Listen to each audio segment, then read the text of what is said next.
পূর্ব বর্ধমানের জামালপুরে আজ 23শে জানুয়ারি নেতাজি সুভাষচন্দ্র বসুর ১৩০তম জন্মজয়ন্তী নানা অনুষ্ঠানের মধ্য দিয়ে সাড়ম্বরে পালিত হল। জামালপুর ব্লক অফিসে জাতীয় পতাকা উত্তোলন করেন বিধায়ক অলোক কুমার মাঝে, বিডিও পার্থ সারথী দে ও পূর্ত কর্মাধ্যক্ষ মেহমুদ খান। পতাকা উত্তোলন করে নেতাজির ছবিতে মাল্যদান ও দুই বিখ্যাত মনীষী স্বামী বিবেকানন্দ ও ডক্টর এপিজে আব্দুল কালামের আবক্ষ মূর্তিতে মাল্যদান করা হয়। পরে জামালপুর ব্লক তৃণমূল পার্টি অফিসে বা জাতীয় পতাকা উত্তোলন করেন পূর্ত কর্মাধ্যক্ষ ও বিধায়ক সহ নেতৃত্ববৃন্দগণ। সেখানে জাতীয় পতাকা উত্তোলন করে নেতাজির ছবিতে মাল্যদান করা হয় ও সকলকে মিষ্টিমুখ করানো হয়। চকদিঘি অঞ্চলে আলু ব্যবসায়ী সমিতির উদ্যোগে মহাশক্তি কোল্ডস্টোরে একটি রক্তদান শিবিরের আয়োজন করা হয়। রক্তদাতাদের উৎসাহিত করতে অতিথি হিসেবে উপস্থিত হন জামালপুরের তৃণমূলের ব্লক সভাপতি, পঞ্চায়েত সমিতির সভাপতি এবং ব্লকের মহিলা নেত্রী কল্পনা সাঁতরা সহ অন্যান্যরা। ছিলেন সব দেখি অঞ্চল সভাপতি শেখ আজাদ রহমান, আলুর ব্যবসায়ী সমিতির সভাপতি রবিন ঘোষ ও সম্পাদক কৌশিক দাস। জানান, নেতাজি সুভাষচন্দ্র বসুর মতো একজন মহান দেশপ্রেমিকের জন্মদিনে তারা রক্তছবির আয়োজন করেছেন মুমূর্ষু মানুষকে বাঁচাবার জন্য। আজ তাদের এই রক্তদান শিবিরে ১০০ জনের অধিক মানুষ রক্ত দান করেছেন, যার মধ্যে অধিকাংশ মহিলা। সংগৃহীত রক্ত কলকাতা কোঠারি হসপিটালের ব্লাড ব্যাংকের হাতে তুলে দেওয়া হয়েছে।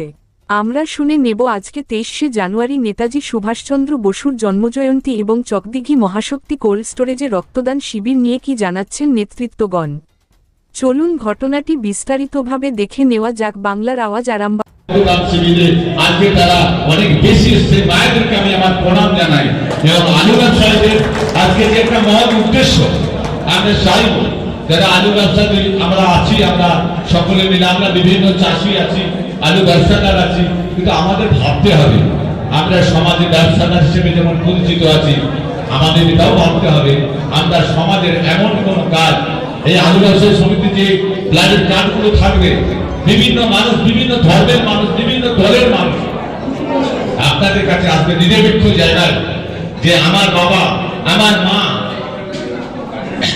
ব্লাডের 1 ইউনিট দরকার, আপনার কার্ডটা নিয়ে যখন ব্লাডটা পাবে, এই আলু ব্যবসায়ী সমিতিকে আপনাদেরকে আশীর্বাদ করবে, দোয়া করবে যে এই আলু ব্যবসায়ীরা যারা আছেন তারা নিজেদের খরচা করে তারা আজকে একটা মহৎ কাজ করছে।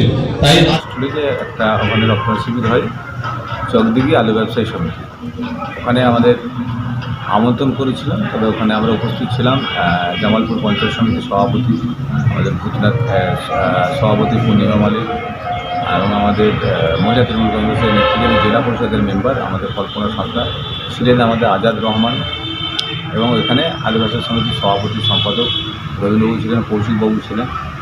সার্বিক থেকে আরও জেলা রাজ্য থেকে আলু ব্যবসায়ী সমিতি এসেছিলেন এবং সবথেকে ভালো লাগলো চকদিঘি আলু ব্যবসায়ী সমিতি প্রথম করছে, ওখানে প্রায় এত মহিলা এসেছে, 100-রও বেশি মানে রক্ত দেবে, সেখানে প্রায় 75% মহিলা।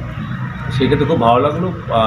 আমি চাই চকদিঘি আলু ব্যবসায়ী সমিতি এখন মানুষের পাশে থাকুক, মানুষের কাজ করুক, রক্তদান মানে জীবনদান, সেই জন্যে যারা ছিল এবং প্রত্যেকেই আজকে 23শে জানুয়ারি আমাদের নেতাজি সুভাষচন্দ্র বসুর জন্মদিন, আজকে একটা ভালো দিনে একটা ভালো কাজ করছে আমার চকদিঘি অঞ্চলের প্রত্যেকে আমার শুভেচ্ছা রইল।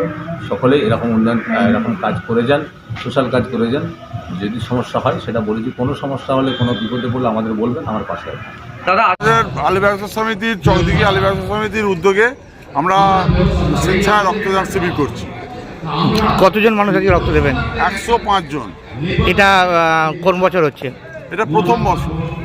আজকের দিনটা বেছে নেওয়ার কারণ কি? আজ 23শে জানুয়ারি নেতাজির জন্মদিন, এই কারণেই এবং মানুষের যাতে সুবিধা হয় সেই কারণে আমরা এই কাজটা করছি। আপনার নাম? লক্ষণ ঘোষ, লক্ষণচন্দ্র ঘোষ।